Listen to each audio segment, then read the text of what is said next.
Bismillahirrahmanirrahim. Assalamualaikum warahmatullahi wabarakatuh. Alhamdulillahirrabbilalamin. Pada kesempatan yang berbahagia ini, kita masih diberi kesempatan untuk belajar bersama untuk melanjutkan materi kita tentang tarikh tasyri' atau sejarah hukum Islam. Saya tidak tahu sekarang siapa yang bertugas. Dari tadi sore saya kontak, belum ada yang terkonfirmasi. Sebagai kewajiban saya menyampaikan materi hari ini tentang ekspresi pertentangan kelompok ahlul hadis versus ahlul ra'yu. Sebelumnya kita membahas tentang bagaimana para imam mazhab, mulai Imam Syafi'i, mulai Imam Hanafi, Imam Malik, dan Imam Syafi'i dan Imam Hambali, ada beberapa banyak pertentangan misalnya ketika kita bicara di sana. Maka ini juga bagian eksplorasi terhadap tokoh-tokoh dalam pembentukan hukum Islam. Oke. Kenapa kemudian? Karena kalau kita bisa klasifikasikan dalam tema yang besar antara keempat tokoh madhab, mulai Hanafi, Malik, terus kemudian Imam Syafi'i, dan selanjutnya Imam Hambali, itu memiliki ciri atau ciri lah, atau kemudian metode dalam pembentukan hukum yang berbeda-beda dalam rangka menangkap bagaimana beliau itu menangkap pesan yang ada di dalam sunnah, pesan-pesan yang ada di dalam wahyu, dan bagaimana peran sahabat Nabi di sana. Ya, ini kita bicara tentang bagaimana pertentangan mereka dan lahir seperti apa, muncul kemudian seperti apa dalam kajian atau studi sejarah hukum Islam kita. Maka yang selanjutnya, menurut Wahab Khalaf, di antaranya kemudian yang menyebabkan kenapa kemarin kita bicara ketika kita bicara tentang madhab itu, kenapa kemudian ada berbagai macam perbedaan madhab itu. Yang pertama di antaranya dikarenakan ada perbedaan dalam sumber tasyri', yakni perbedaan dalam menggunakan atau memanfaatkan sumber pembentukan hukum itu. Penjelasannya berikutnya. Yang kedua, ada perbedaan dalam sebagian prinsip-prinsip bahasa yang digunakan untuk memahami nas. Sedang yang ketiga, ada perbedaan dalam pembentukan hukum. Oke, kita yang pertama bicara tentang perbedaan penentuan sumber tasyri' sebagai salah satu sebab munculnya perbedaan madhab itu. Yang pertama adalah perbedaan dalam kefiqahan terhadap suatu hadis dan perbedaan pertimbangan yang digunakan dalam mentarjih suatu riwayat atas riwayat yang lain. Kalau sampai mempelajari atau belajar tentang studi hadis, di sana ada bagaimana ketika kita bicara al-jarhu wa ta'dil. Bagaimana kita bicara tentang jarah, kita bicara ta'dil, mana kemudian para periwayat hadis itu kategorinya mereka perawi ini thiqah atau kemudian dalam kategori yang mudlis dan seterusnya. Itu kan ada perbedaan seperti itu. Mungkin dalam satu matan hadis oleh periwayat yang lain dikategorikan ini sahih, ini bukan sahih, artinya ini bisa ahad lah, tapi mungkin di yang lain ini dhaif, kan bisa saja akan seperti itu. Dimaknai kemudian ini pemaknaan ini yang kemudian diantaranya menyebabkan sumber-sumber tasyri' itu berbeda. Bagaimana imam mazhab menggunakan sumber itu, apakah pemanfaatan sumber-sumber hadis atau tasyri' salah satunya itu akan berdampak pada penentuan hukum dari satu mazhab tertentu itu. Yang kedua, perbedaan dalam menilai fatwa sahabat. Meskipun ketika kita bicara hadis, di dalam studi hadis itu ada sebuah kesepakatan yang menyampaikan, yang menyatakan bahwasanya as-sahabah kulluhum udulun. Jadi sahabat itu semuanya terkategori adil. Dalam hal apa? Dalam hal studi hadis. Karena andaikan kemudian mencela sahabat, mengkategorikan sahabat itu sudah misalnya siapa ya? Di antaranya misalnya Abu Hurairah ketika kemudian beliau menjadi gubernur terkategori itu pernah ketika dipasrai satu amanah ternyata beliau misalnya tidak menyampaikannya, misalnya dalam kategori itu. Karena kenapa kemudian kita bicara Abu Hurairah yang paling di antara para sahabat yang banyak meriwayatkan ribuan hadis. Nah, misalnya saja meskipun bukan Abu Hurairah dalam kategori ini, ada sahabat-sahabat yang lain yang terkategori ini pernah melakukan ini, bahkan tidak boleh dipercaya, tidak bisa dipercaya.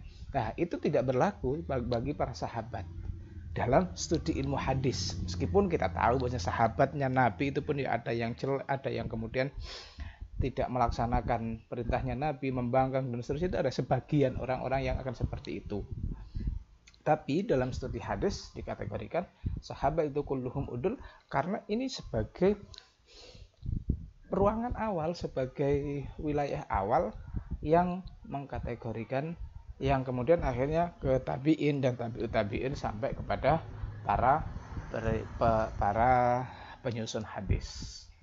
Nah, perbedaan dalam kefiqahan terhadap satu hadis dan perbedaan pertimbangan ini. Yang kedua tadi perbedaan dalam menilai fatwa sahabat. Apakah fatwanya Umar, apakah fatwanya yang digunakan oleh Ali misalnya itu bisa dipakai atau tidak. Yang ketiga perbedaan dalam penggunaan qiyas sebagai sumber tasyrik. Meskipun kemudian kita tahu bahwasanya di masanya Nabi pun juga qiyas masih belum seperti yang kita pahami saat ini. Oke, nanti ada penjelasannya. Yang kedua diantaranya, kalau tadi terkait dengan perbedaan dalam sumber tasyrik, yang kedua itu kaitannya dengan perbedaan prinsip kebahasaan.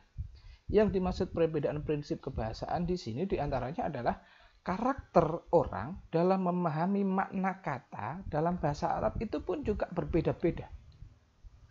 Karena kenapa kemudian begini? Ini karena dibentuk oleh satu wilayah tersendiri. Mungkin saya pernah menyampaikan, kalau kita bicara di Indonesia misalnya, di beberapa wilayah kita ini sama dengan Jawa Tengah, itu sama-sama suku Jawanya. Tapi dalam menggunakan kata tertentu ternyata berbeda. Sering saya menyampaikan itu. Misalnya menggunakan kata waras. Kata waras di Jawa Timur maknanya adalah sembuh dari sakit. Tapi kalau sampean menggunakan kata waras itu di Jawa Tengah, wis waras dah, dikeplak sampean. Karena makna waras di Jawa Tengah itu adalah maknanya adalah sembuh dari gila. Kan kalau kita waras, sembuh, kita kemarin panas, demam, batuk misalnya dikatakan sudah wis waras, berarti maknanya adalah sudah sehat. Kalau di Jawa Tengah sampai menyebut manggil orang kemarin dia panas misalnya, wis waras gitu, maka akan berbeda maknanya. Maknanya mereka sangat berkebalikan dengan ini. Ini sama. Misalnya diantaranya penggunaan kata kuru'in di satu wilayah.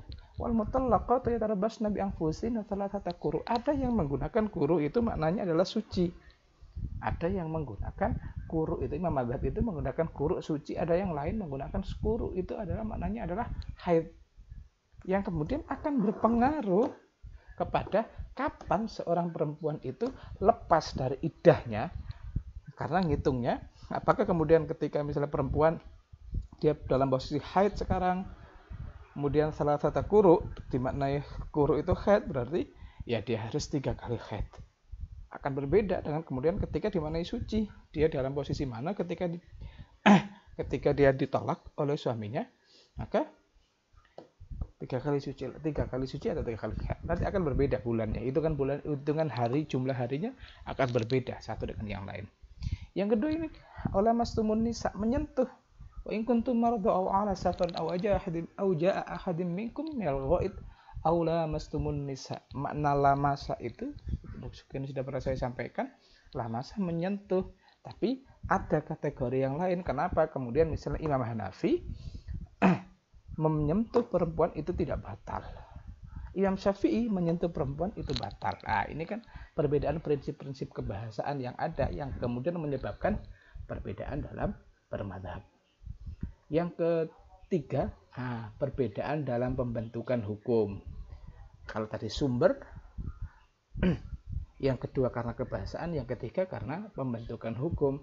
Nah, ini yang kemudian akan kita bahas, ini ahlul ra'yu dan ahlul hadis. Kapan kemudian para ulama, para imam mazhab itu menggunakan ra'yunya atau justru menggunakan hadisnya. Oke, kita ke ra'yu dulu. Ar-ra'yu, hadis sudah ada ilmunya, sampai sudah mengkaji tentang studi hadis. Ulumul hadis sudah ada. Maka saya tidak bahas banyak. Ar-ra'yu bermakna melihat, ra'a. Ini para ulama bukan berbeda, artinya ada memaknainya ra'yu, melihat itu pada dua aspek. Ada yang ra'yu dalam kategori konkret, yakni melihat dengan mata kepala. Sehari ini saya melihat laptop misalnya, terus hari ini saya melihat sesuatu, ya saya melihat kecelakaan pas saat di depan mata saya misalnya, itu melihat dengan mata. Ada yang kemudian memaknainya dengan abstrak, melihat dengan hati, to think. Ada kemudian ada kemudian yang ketiga, biasanya digunakan ketika dalam posisi hisab. Hadisnya Nabi yang berbicara tentang hadis tentang idza ra'aitumuhu fasumu wa idza ra'aitumuhu fa'aftiru, itu yang kemudian digunakan sebagai landasan perdebatan tentang hisab dan ru'yah tidak pernah selesai, ya karena memaknai kata ro'a, kata ro'yu, melihat itu. Ada yang kemudian ru'yah atau ro'a, melihat, ya harus, kalau kita misalnya NU lebih ke ro'a, melihat, jadi harus ada menyaksikan ke pinggir pantai, ke atas bukit dan seterusnya untuk melihat proses munculnya wujudnya hilal itu.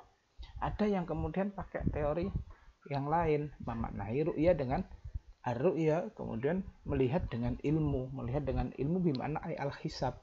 Nah, ini tidak selesai. Ini makna ru'ya, ro'ah, melihat. Selain itu, makna ru'yu secara istilah, yakni pendapat yang dipertimbangkan dengan baik dalam menangani urusan yang sedang dihadapi. Ya, ketika kita atau biasa disebut sebagai ekspresi bentuk pertimbangan dalam pembentukan suatu kasus tertentu. Maknanya adalah melihat itu atau ra'yu itu, ya. Jika kemudian kita, apalagi sekarang eranya era medsos, era banyak tentang hoax dan seterusnya, maka ketika kita mendapatkan informasi, agama kita sudah memerintahkan juga idza ja'akum tentang ya ayyuhalladzina amanu in ja'akum fasikum bitabayyanu binaba'in fatabayyanu, ya, fa idza in ja'akum fasikun fatabayyanu. Jadi maka di sini sama pendapat yang dipertimbangkan dengan baik dalam menangani urusan yang sedang dihadapi, berita tentang corona atau COVID-19 dan seterusnya, itu kan kemudian perlu kita lihat banyak berita-berita yang tersebar kepada kita, apakah berita itu baik, fasik atau tidak. Ketika orang fasik membawa berita binabain fatabayyanu, maka kita perlu klarifikasi. Sama kemudian dengan makna istilah ra'yu di sini, ini pendapat yang dipertimbangkan dalam menangani urusan yang sedang dihadapi, apapun urusan yang dihadapi, ya berarti ada hal yang perlu kita lakukan, yakni mempertimbangkannya dengan baik. Selain itu, selain makna ra'yu dalam istilah tadi, seperti yang saya sampaikan sebelumnya, menurut Hasyim Kamali dalam studinya dalam bukunya di Ushul Fiqih itu menjelaskan, ketika ra'yu atau ar-ra'yu itu disebut dalam fikih atau dalam bentuk ekspresi dari fikih, dia menyebut dan mempersepsikan bahwa ra'yu itu maknanya adalah qiyas, di mana dalam hal menyebut istilah qiyas, dia menyebutnya sebagai personal opinion yang ditundukkan oleh terma wahyu ketuhanan baik Al-Quran maupun Al-Hadis. Maka ketika kita bicara dalam kategori fikih, ketika kita bicara ini ra'yu, menurut Hasyim Kamali itu maknanya ada itu sama dengan qiyas, meskipun kita memaknainya agak berbeda nanti. Meskipun kita misalnya Syafi'i misalnya memaknainya ra'yu berbeda dengan qiyas, tapi Hasyim Kamali memaknainya seperti itu. Yang kedua kita lanjutkan. Ini tentang sejarahnya Nabi. Bagaimana Nabi Muhammad SAW dalam memberikan pelajaran kepada para sahabatnya tentang sesuatu atau hal-hal tertentu. Misalnya kita tahu bahwasannya diamnya Nabi itu adalah sebagai ekspresi tikrar. Nabi itu ketika ada sahabatnya lapor atau mengerjakan sesuatu, Nabi diam, berarti itu bagian dari ekspresi tikrar. Maksudnya adalah persetujuan. Nabi setuju tanpa mengatakan, tanpa qaulun, tanpa beliau mengatakan sesuatu, tanpa kemudian beliau bertindak sesuatu, tapi diam saja.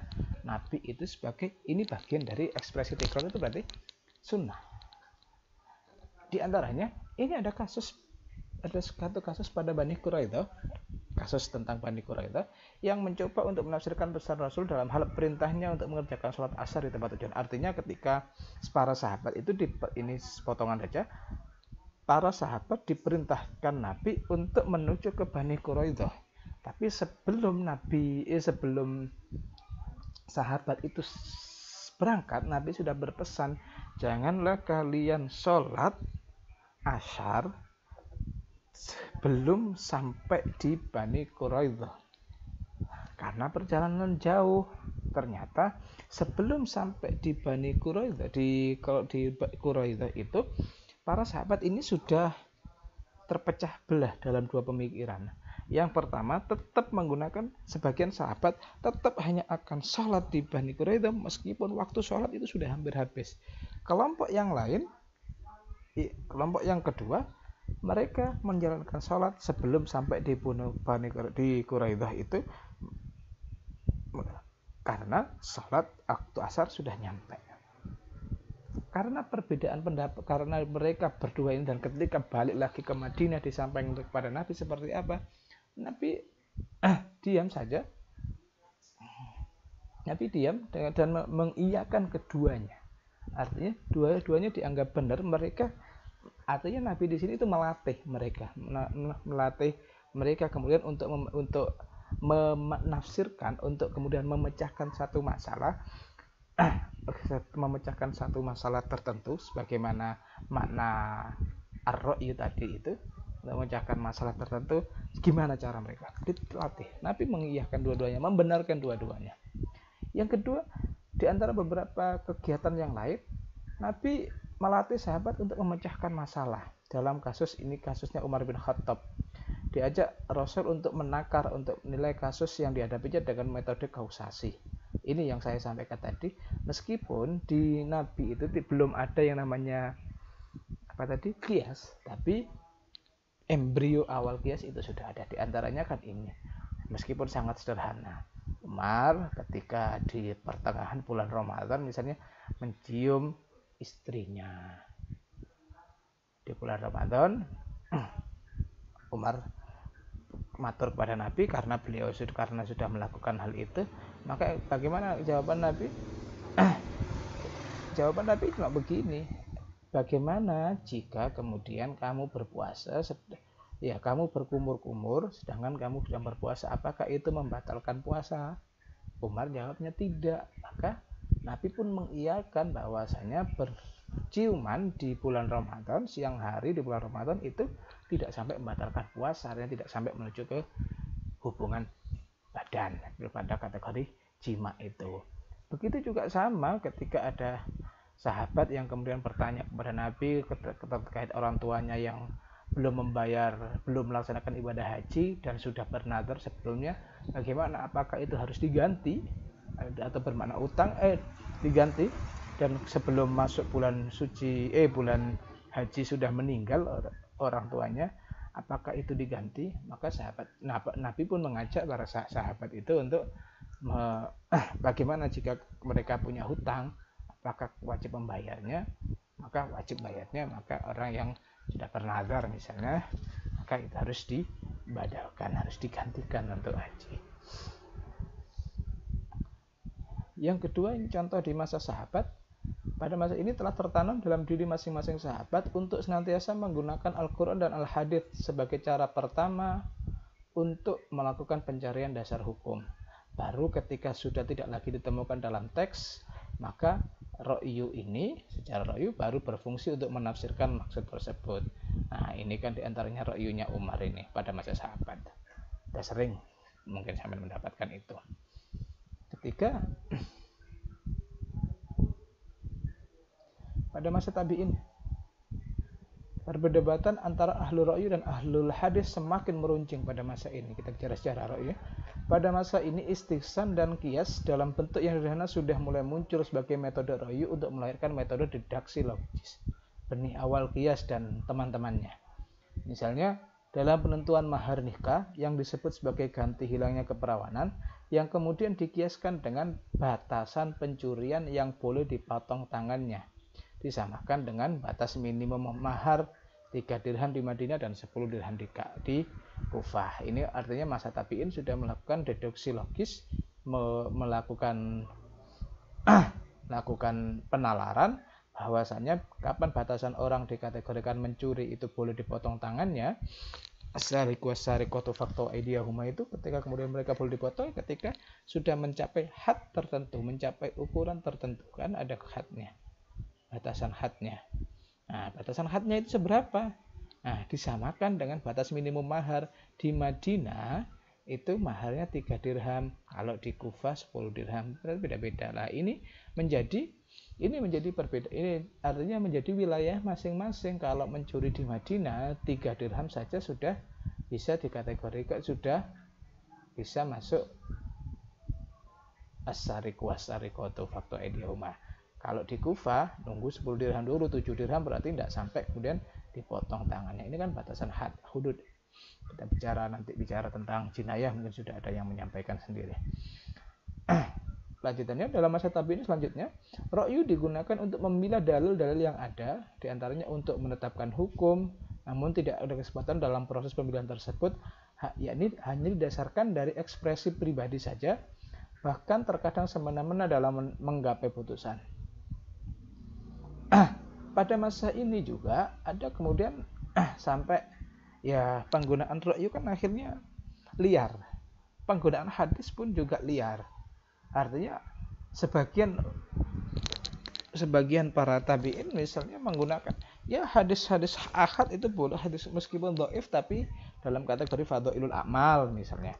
Nah, itu kan kemudian sampai kemudian hadis-hadis ahad yang kemudian tidak dalam kategori yang tidak mutawatir, itu akhirnya bisa dipakai saja, yang penting ada hadis. Begini-begini kan juga hadis. Itu kan ada ekspresi ngenteng mau. Nah, beda kemudian dengan kelompok ahlul ra'yu yang kemudian lebih menggunakan rasio logikanya, sampai kemudian juga kebablasan juga nih kelompok. Artinya dua kelompok ini baik ahlul ra'yu maupun ahlul hadis akhirnya kan bertentangan, sangat tajam pertentangan mereka berdua ini. Yang satunya menggunakan hadis sebesarnya banyak-banyaknya, sebesar-besarnya hadis diperluas. Yang ini banyak meninggalkan hadis.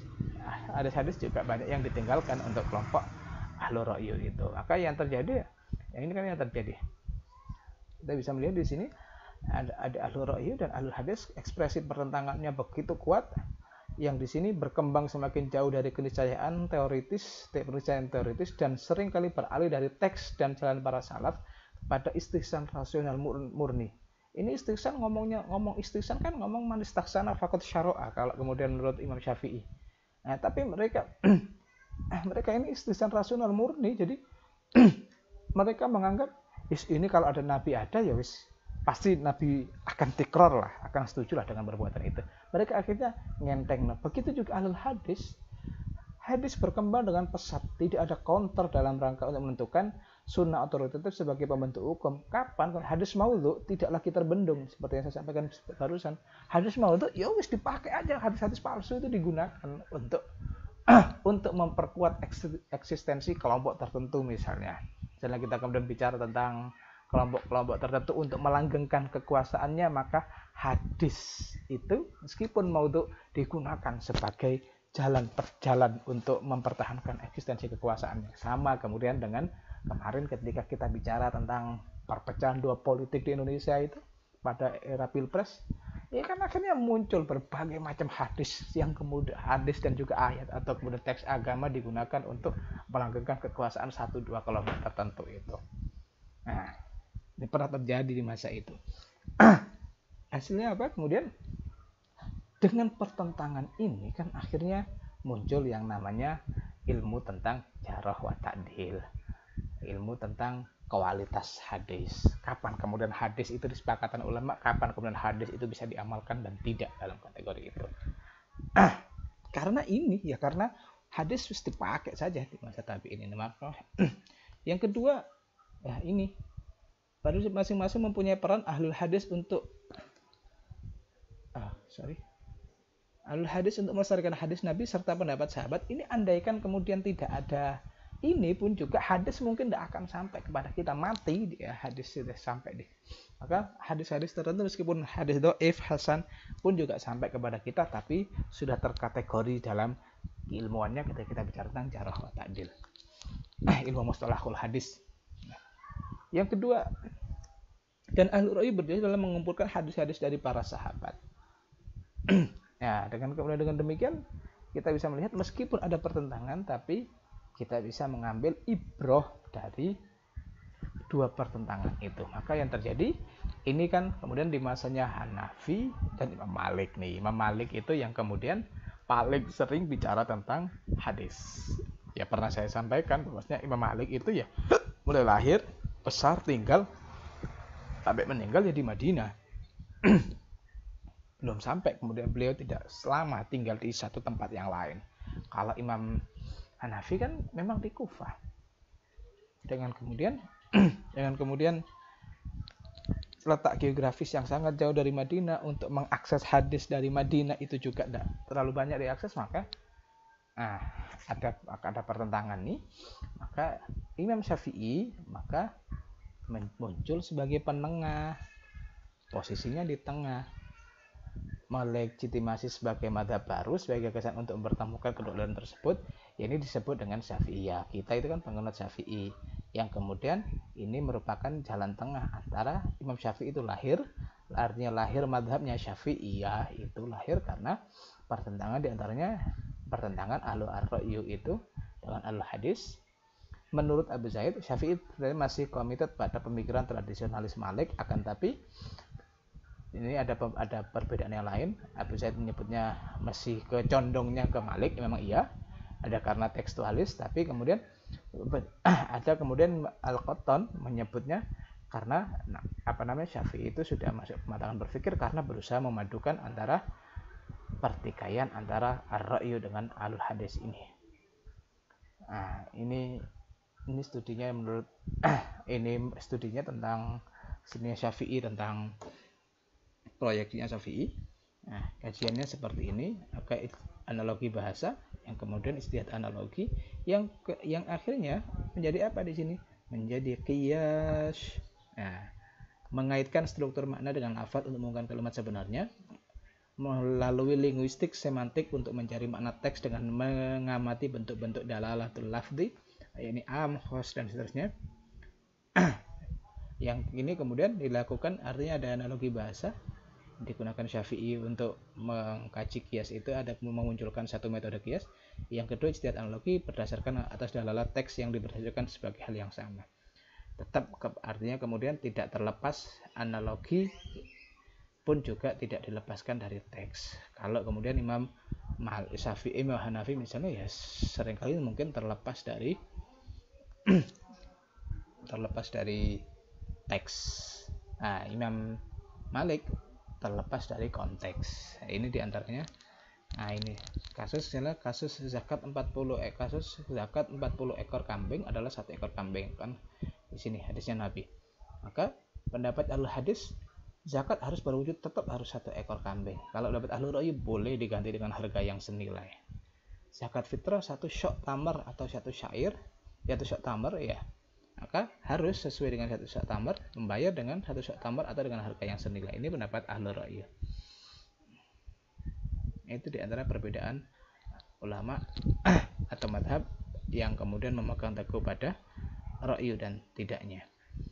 Nah, maka ini evolusi ra'yu terhadap qiyas yang kemudian menjadikan menurut Imam Syafi'i akan munculnya qiyas. Jadinya ra'yunya, karena ra'yu kan terlepas dari teks, kalau qiyas tetap menggunakan teks. Kenapa kemudian demikian? Silakan kemudian dicek lagi di syarat-syaratnya qiyas itu ada siapa saja. Ada kemudian diantaranya ada al-asl, ada al-furu', itu ada al-hukmu, ada al-asl, ada furu'. Nah, itu kan kemudian memang bagaimana caranya agar masalah baru itu tetap dicarikan teksnya di dalam Al-Quran. Kalau Imam Hanafi tidak ada di dalam sumber hukum tasyri' pun juga bisa digunakan. Nah, ini kan akhirnya muncul ra'yu berkembang pasca Syafi'i, dan selanjutnya ra'yu berevolusi menjadi qiyas sebagaimana yang kita pahami saat ini. Kemudian ada keinginan untuk mengembalikan ra'yu ke tempatnya seperti semula, seperti di masa-masa awal, bagaimana Nabi pun juga melakukan di antaranya para sahabat pun juga melakukan ra'yu itu, agar kemudian ra'yu tidak lagi liar, bebas sebagaimana pernah terjadi di masanya tabi'ut tabi'in itu. Oke, demikian yang bisa saya sampaikan. Mungkin nanti bisa banyak dipahami atau didiskusikan. Saya cukupkan sekian untuk penjelasan pengantar dari saya. Ihdinas siratal mustaqim. Assalamualaikum warahmatullahi wabarakatuh.